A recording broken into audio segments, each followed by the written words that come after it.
Et bonjour, ici Sir Bryson, ton serviteur, et bienvenue dans un nouvel épisode de Chaudron Noir de Bob Lennon. Et oui, alors la dernière fois on s'était arrêté,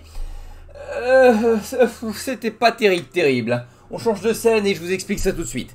En fait, on s'est arrêté, on était en prison, et là, à ce moment-là, il y a eu un gros boom, bing, bang, il a fait boom, bang, boom. Oui, en gros, on a eu une explosion, il y avait tout le monde qui a crié et on se demandait ce qu'il fallait faire, ce qu'on allait faire, et il fallait qu'on aille en 448. Et c'est bien ce que l'on va faire. Oh, la décision que vous avez entendue est suivie par plusieurs autres, plus petites. Vous entendez au loin la foule de Léonia paniquer, le bruit des cloches d'alarme retentit et les soldats courir sur le pont qui sépare le château de la capitale. Qu'est-ce qui se passe? On nous attaque? Qui est? Mais on a de la chance! Et comment ça?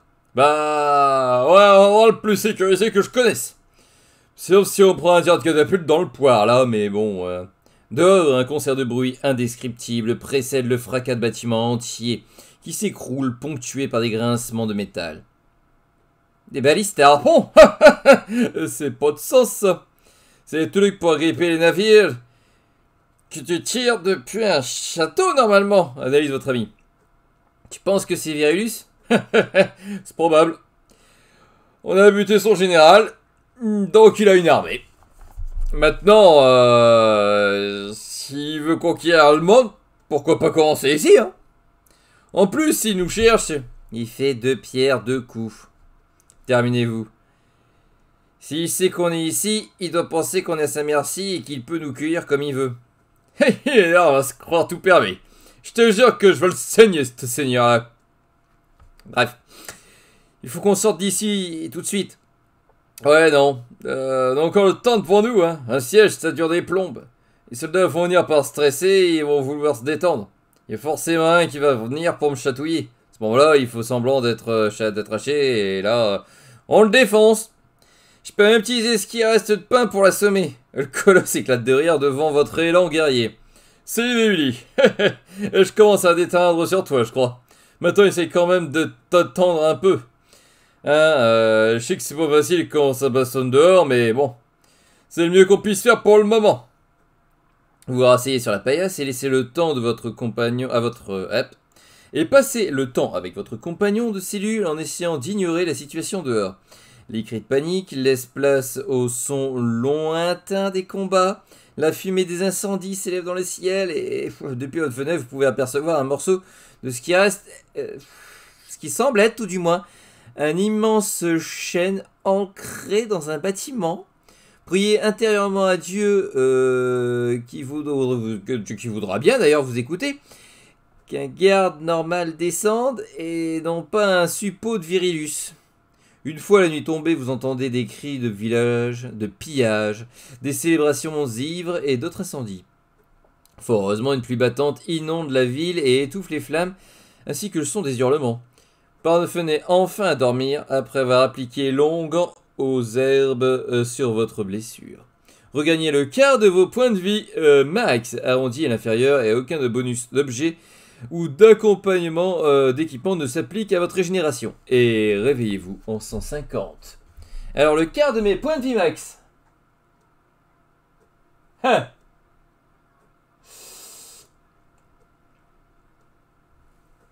Et je rappelle que les points de vie max, c'est le triple de mon endurance. Et c'est le quart arrondi à l'inférieur, ce qui veut dire que bah, je gagne que dalle. Je vais en 150. Vous vous réveillez en sursaut après avoir fait un rêve perturbant. Dans celui-ci, plusieurs visions étranges se sont succédées. Un océan de sable sans mer, une ville sous terre, un cheval à tête de canard, et une plaine si froide qu'elle pétrifiait même la mort. Comme tous les songes, vos souvenirs éphémères s'estompent graduellement dans votre esprit et laissent sa place à une pensée plus immédiate. Qui suis-je? Où suis-je? Capturé? La prison? Le siège à l'extérieur? Pépé! Vous remémorez-vous tout ça en même temps? En vous levant, bien sûr. Longueur du barbare a fait des miracles, et seule une odeur de pied et quelques courbatures ont subsisté. Votre ami, qui a repris sa place sur le chevalet vertical, désigne le couloir du menton. Dans le silence de cette fin de matinée, vous entendez des bruits de bottes frapper les pierres de l'escalier. L'adrénaline et l'appréhension se mêlent à votre ventre, tandis que vous rallongez sur la couche pour faire semblant de dormir. Au bout de quelques instants, vous entendez l'individu s'arrêter devant votre cellule, mais au lieu d'ouvrir la porte, une voix familière chuchote. « Billy, mon garçon, tu es là !» Ne croyez pas vos oreilles. Fanta est venu à votre escousse. Sautez de joie en 178. Fanta! Ce bon vieux Fanta est venu vous délivrer des griffes de votre cachot. Immédiatement, bébé relève la tête et pousse un cri de joie. Ah, mon fanfan! Ah, si savez comme je suis content de te voir, lance-t-il en se ruant contre les barreaux de la cage. Ça te dérangerait pas de nous sortir de là? Pendant une demi-seconde, une incertitude brille dans les yeux de votre ancien mentor que la présence de ce PB semble étonner. Néanmoins, il intègre ce nouveau paramètre et sourit. Pas le moins du monde. D'ailleurs, c'est même pour ça que je suis venu ici, fit-il en sortant un trousseau de clés de sa poche. La première clé s'avère être la bonne et déjà, le barbare et vous-même vous jetez dans les bras de votre vieil ami en riant. Fanta vous rend votre accolade. Ah oui, je crois qu'il lui rendrait la sacoche. Moi je veux la sacoche, je veux pas l'accolade. Avant de vous examiner d'un œil critique, il sort 2 boîtes en fer d'une pochette accrochée à son ceinturon. Il les ouvre avec un bruit de pression.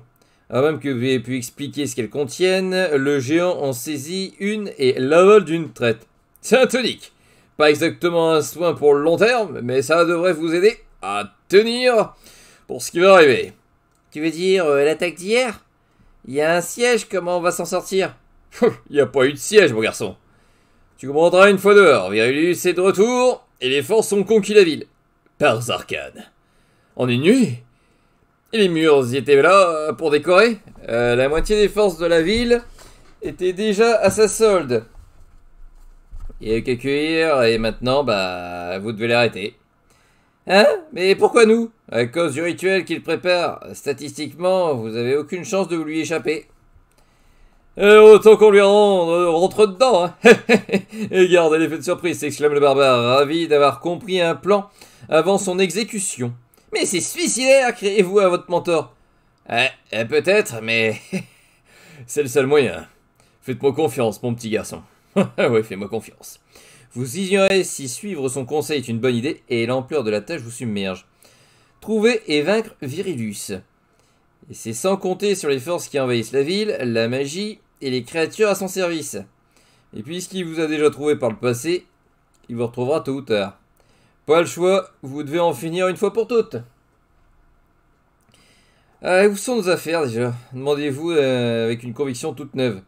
Dans ce coffre. Vous y trouverez, j'en suis sûr. Tout doit s'y trouver, de toute façon. Vous récupérez votre sac et tout votre matériel, rien ne semble manquer. Et enfin, s'exclame le PB en vous pointant du doigt comme un enfant, fier de montrer son dessin à ses parents. Regarde, j'ai pris soin de Billy, hein. C'est ça que tu voulais, hein. Et le vieil homme pose sa main gantée sur l'épaule du géant avant de le prendre dans ses bras. Je suis heureux que t'aies survécu. Maintenant, hâtez-vous. Vous ne devrez rencontrer personne sur votre chemin, mais c'est une variable qui peut changer à tout moment. À ces mots, il fait mine d'examiner la salle avant d'appuyer d'un air décidé sur une pierre du mur. Un déclic. Elle s'enfonce. Il y a un passage souterrain doucement et soudainement. Comment? Laisse, Billy. Fanta, c'est un gars, tu sais. Mais on doit faire maintenant On doit faire. Interrompt PB en saisissant la lanterne pour s'enfoncer dans le boyau. Pour votre réponse, votre mentor vous offre un sourire énigmatique. Avant de suivre votre ami, vous retournez une dernière fois. Et toi? Je vais rester ici un moment. Puis quitter la ville discrètement et partir pour la côte. Pour de vrai, cette fois. En tout cas, j'espère.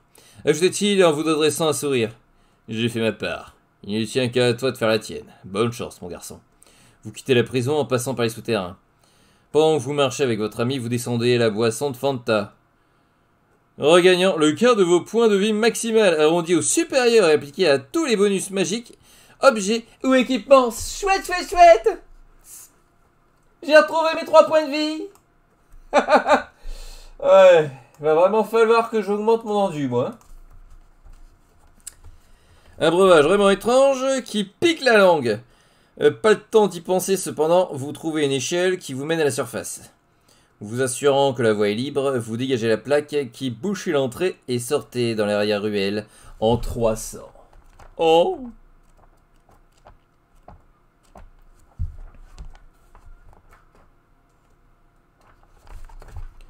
L'invasion. Oh, que c'est beau!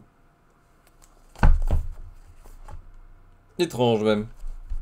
Votre séjour en prison fut bref, et pourtant, un millénaire de terreur et de guerre semble s'être abattu sur les Nonia. Pendant votre incarcération, bien évidemment. C'est au milieu d'un champ de ruines que vous retrouvez votre liberté. Le feu, en bête immonde, a satisfait son appétit féroce sur les toits de la ville et s'est repu des hurlements de ceux qui l'a totalement consumé.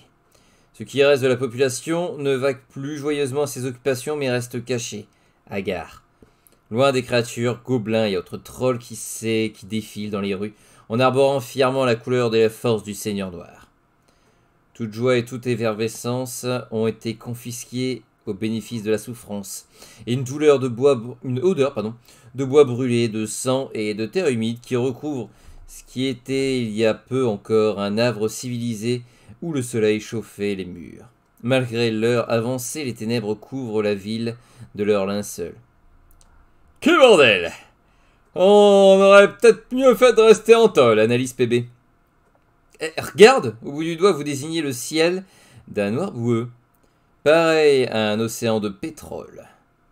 Une matière sombre se meut dans les airs. Ce que vous pensiez être un nuage d'apocalypse est en réalité le dessous d'un gigantesque château en suspension au-dessus de l'Enonia, tellement énorme qu'il en éclipse le soleil. Une forteresse volante? Balbutiez-vous, comme pour vous convaincre que ce spectacle invraisemblable est bien réel. Ah, ça explique pourquoi ils ont gagné aussi vite. Ils sont bien installés, les fumiers, hein. Quand un truc peut-il voler comme qu'on peut voler ça? Aucune idée. Ce qui veut dire que c'est forcément de la sorcellerie. Et on est censé s'y infiltrer? Comment on va monter? Hein? Fait votre compagnon en observant de curieuses membranes qui relient le bâtiment à la terre, comme autant de cordons ombilicales. L'une d'elles descend jusqu'à un point de la ville non loin de vous. Les autres se perdent aux quatre coins de l'Enonia, semblant ancrer la forteresse solidement au-dessus de la capitale. En les observant, vous aussi, vous remarquez qu'il s'agit d'immenses chaînes finissant par un énorme crochet planté à même le sol ou dans les bâtiments d'ailleurs. Les liens gigantesques piègent la ville comme une araignée qui s'abat sur sa proie. Un gardien aérien semble veiller sur la bonne marge de cette invasion. Un dragon rouge. En le voyant battre de ses puissantes ailes et cracher du feu, par intermittence, vous comprenez pourquoi la ville est rongée par les flammes. Recouvert d'une armure d'écailles écarlates, sa puissante n'émane pas tant de sa taille. Sa puissance n'émane pas tant de sa taille que de son aspect féroce. On peut dire ça. Il est en effet plus petit que ceux des livres des contes, mais son rugissement est suffisamment terrifiant pour que vous évitiez soigneusement son champ de vision. Bon, allez. C'est quoi le plan? Demandez-vous à votre ami. Faire le tour de la ville. Casser des gueules. Trouver le moyen de rentrer dans ce machin volant là. Casser des gueules. Arrêter Viribus et lui casser la gueule, je suppose. C'est l'idée. Allez, il y a plusieurs quartiers dans cette ville. Explorons. Et si tu ne te sens pas passé dans un endroit en particulier, cherche un autre. Aucune place forte n'est imprenable, même celle qui vole. Si les soldats y sont sortis, c'est qu'on peut y entrer. Pensez désormais explorer la ville une seconde fois. Chaque quartier est relié à 2 autres. Pour votre salut, vous devez trouver un moyen de pénétrer dans la forteresse volante. Néanmoins, rien ne vous empêche d'aider la populace à explorer la ville, en explorant la ville bien sûr, avant d'entamer votre ascension. La place de l'auberge du Barbare Hydraté se trouve non loin de là. Par instinct, vous décidez de vous en rendre là-bas, où tout a commencé, en 188. Oh yeah! Bon, bien évidemment, je pense qu'on va aller aider nos amis, les villageois. Péter quelques gueules, comme dirait l'autre. Pourquoi? Parce que s'ils ont du loot à nous filer, ou des informations, ça pourrait être pas mal. Sur le trajet qui vous a mené jusqu'à la place où se trouve l'auberge, vous avez pu constater l'étendue de l'invasion. Plusieurs portes brisées, des corps entassés, et des traces de sang jonchent le sol de la rue. Les quelques gobelins que vous avez croisés vous ont à peine prêté attention, trop occupés à dépouiller le cadavre d'un marchand obèse. Une erreur monumentale toutefois, puisque le pire barbare n'en laisse réchapper aucun, ajoutant quelques macabées de plus à la décoration extérieure. Sur la petite place se dressent plusieurs grandes cages dans lesquelles sont enfermés des dizaines d'hommes encore en vie, certains pleurant, d'autres résignés à leur sombre destin. Pas de femmes, pas de gosses. Ils n'ont pas l'air de vouloir faire des esclaves non plus, constate le PB. Un sacrifice alors? Ou alors pas. Dans tous les cas, on pourra pas péter le serrure sans attirer l'attention, chuchote-t-il en désignant du pouce une patrouille qui surgit de derrière les cages pour pénétrer dans le reste calciné du barbare hydraté. Ça c'est nous! C'est nous qu'on l'a pété, puis voilà! Si la structure de l'auberge avait tant bien que mal résisté à votre première visite, son ossature calcinée n'a pas survécu à l'invasion. Et le mobilier carbonisé ne semble pas gêner le moins du monde les créatures qui se ruent à l'intérieur pour fêter leur victoire. Parmi le groupe de soldats, une immense silhouette se détache. Un ogre. Oh, ça va pas être évident, ça. C'est aussi con que fort, ces trucs-là. Précise votre ami qui semble pas particulièrement affolé par cette créature poussante et réputée pour sa véracité sans limite. Imagine un gros bébé débile qui a toujours faim, mais qui a personne pour l'empêcher de se fourrer tout ce qu'il trouve dans le bouche. Ouais, je vois le genre. Il y avait une grosse clé autour du cou. Tu crois que... c'est le clé de la cage. Pour ça qu'il est docile. Son garde-manger est à sa portée. Oh, yeah. Maintenant on comprend pourquoi ils sont encore en vie. Vous entendez des chants. Oh oui, c'est ma jambe. Vous entendez des chants gutturaux s'élever des décombres de la taverne, tandis que vous demandez comment récupérer cette maudite clé. L'opération est risquée et vous pressentez que plusieurs solutions se joueraient surtout sur la chance. Si vous êtes muni du pamphlet, vous pouvez tenter une tromperie habile en 463. Si vous possédez la marmite, optez pour une diversion plus brillante. Si vous avez le filtre d'amour, réglez vos légers problèmes à l'amiable. Si vous avez le sac de grains, tentez de tromper vos ennemis. Autrement, vous pouvez utiliser votre adresse pour créer une diversion. Si vous souhaitez pas prendre de risques et passer votre chemin, vous pouvez vous rendre au quartier de la Tour des Mages, rejoindre le quartier boulanger. Bien évidemment, j'ai le pamphlet.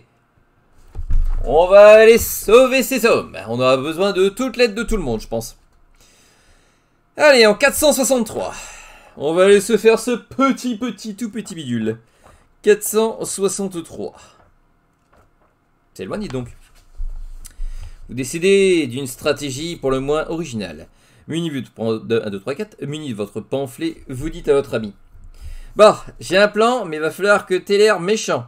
Et que tu joues le rôle de garde du corps. Tu me suis? C'est pas exactement ce que je fais déjà. Parfait, change rien. Tiens ça derrière toi et laisse-moi parler. Dites-vous en lui donnant un étendard de Virulus qui trônait à même le de la rue. Poussez le battant de la taverne avec la grâce et le maintien d'un haut dignitaire des forces du mal. Un grincement de la porte, tous les occupants de l'auberge interrompent leur beuverie pour se tourner vers vous.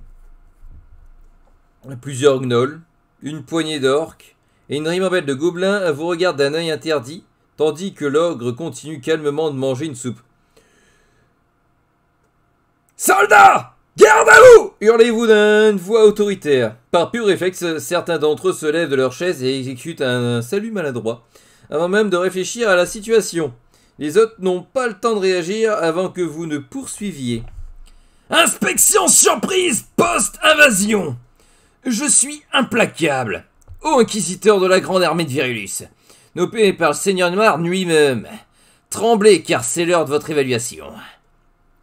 À ces derniers mots, les quelques soldats qui étaient restés eux aussi se lèvent en tremblotant. Ouais, bien bon, comme moi, ça me fait marrer. Lance l'orque plus lucide que les autres en s'avançant vers vous. Faites un jet de chance si vous réussissez, rendez-vous en 262. Si vous échouez, possédez-vous un écusson d'or que vous fait automatiquement réussir le jet, qui vous coûte quand même un point de chance. J'ai bien l'écusson d'or que je crois bien. Non? Ah bah non, j'ai pas l'impression... Bah je pensais que je l'avais. Mais de toute façon, ma chance, je l'ai au-dessus du nombre de points que j'ai maximal sur un dé. Donc quoi qu'il arrive, je perds quand même mon point de chance, mais je réussis automatiquement mon jet. Et oui, je suis un ninja. 262. Vous ne sciez pas lorsque l'orque tient son visage railleur à quelques centimètres du vôtre. Au contraire, vous poussez une petite soupir dédaigneux et dépliez votre pamphlet en faisant semblant de le lire d'une voix calme. Ah oui, je vois. Le général Massacre m'avait mentionné qu'une forte tête se croyait au-dessus des règles. Je ne vais pas vous mentir, ça commence mal pour vous. Ajoutez-vous en faisant mine d'inscrire quelque chose sur votre papier. À la mention de l'ancien général, les yeux de l'orque s'emplissent de panique et son visage pâlit pour prendre une teinte sciant. Démuni par votre baratin, il balbutie des excuses pitoyables et se met au garde à vous avec les autres. Vous passez en revue les troupes qui sont alignées au rang en faisant claquer vos bottes sur le sol. Bien, maintenant que vous avez compris dans quel pétrin vous êtes, je vais vous donner une chance de vous rattraper. À mon appel, vous entrerez en rang dans la remise du fond pour un examen en profondeur. Vous ne sortirez pas du bâtiment, vous ne poserez aucune question, vous répondrez quand je vous adresserai la parole. Suis-je clair? Un mélange de « Oui, chef !» et un hurlement de Gnoll répond à votre question. Vous saisissez le barbare par le bras et allez dans la remise. Une fois à l'intérieur, il se tient derrière la porte, la hache levée, tel un bourreau impatient. « Je vais tchatchette !» Les uns après les autres, les soldats tombent de tous dans votre piège. À la seconde même où il referme la porte, vous pensiez en avoir fini lorsque le dernier de la file pénètre dans la pièce. Il s'agit de l'ogre. Curieux de savoir où sont passés tous ces encas. Tandis qu'il traverse le chambranle comme s'il était fait de papier, il vous regarde d'un œil interrogateur en se grattant la tête. Cette fois, votre camarade ne pourra pas assommer cet ennemi. Peut-être que si vous essayez de lui parler fort et lentement, vous pourriez l'amadouer en 365. Mais si la bagarre vous démange vraiment, combattez-le en 555. Il a l'air complètement débilus. 365. Faites un jeu de chance. S'il échoue, vous n'aurez aucune chance d'aller en 557 pour affronter l'ogre. S'il réussit, allez en 513. Quoi qu'il arrive, je gagne. 513, mais il faut que j'aille retirer mon point. Parce que je suis encore au-dessus de 6. Ninja. Par contre, je commence à perdre mes points de ninja. Il va peut-être falloir que je fasse attention. Essayer de récupérer mes points de chance, moi. L'ogre, cherchant innocemment à comprendre, vous fixe d'un sourire béat en attendant votre réponse. Félicitations, lui envoyez-vous sur le regard affolé du barbare. J'ai sous les yeux votre dossier qui atteste votre excellence état de service. Contrairement à vos camarades ici présents, l'ordre regarde la pile de cadavres entassés dans le coin de la pièce et se désigne du doigt en poussant un gémissement perplexe. Tout à fait, ajoutez-vous. Il a fallu que nous procédions à une revue des troupes afin de ne garder que les meilleurs, vous comprenez? Et le meilleur, c'est vous. Vous avez donc gagné le droit de manger vos collègues. Régale-toi, soldat, ajoute le PB en lui tendant un gobelin. Ça, l'ogre, il l'a bien compris, ça. Il s'assoit lourdement sur le sol et accepte la jambe tendue avant de croquer dedans d'un air exalté. D'humeur partageuse, il vous tend un morceau de chair avec un sourire. Non, merci, c'est gentil. Mais pas pendant le service. D'ailleurs, il faut que je termine mon inspection avant de pouvoir aller manger aussi. Vous voulez bien me remettre la clé ? Comprenant votre impatience à l'idée de finir le travail pour enfin vous sustenter, Locke vous remet gentiment la clé, qu'il détenait autour du cou et vous salue de la main. Lorsque vous quittez la pièce, vous l'entendez arracher une jambe d'orque et l'avaler goulûment. Il est presque mignon, tu trouves pas? C'est dégueulasse. Le moins important, c'est presque... Libérer les citoyens prisonniers en 420. Félicitations, vous avez débloqué le succès. J'en ai eu de la chance d'être appelé le premier. Cochez la case correspondante à la fin de l'ouvrage. Bien évidemment, je ne le ferai pas 420, mais je m'en rappellerai. 420. Allez hop.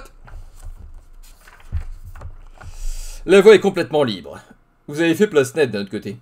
Vous empressez de libérer les villageois sous leurs accolades et leurs remerciements. Certains vous enlacent en sortant, d'autres vous serrent la main, et l'un d'entre eux vous promet même la main de sa fille, que le barbare décline poliment à votre place. Déçu, l'homme s'éloigne en vous tournant vers votre ami, et... bon alors, j'ai le droit de choisir? J'ai plus le droit de choisir?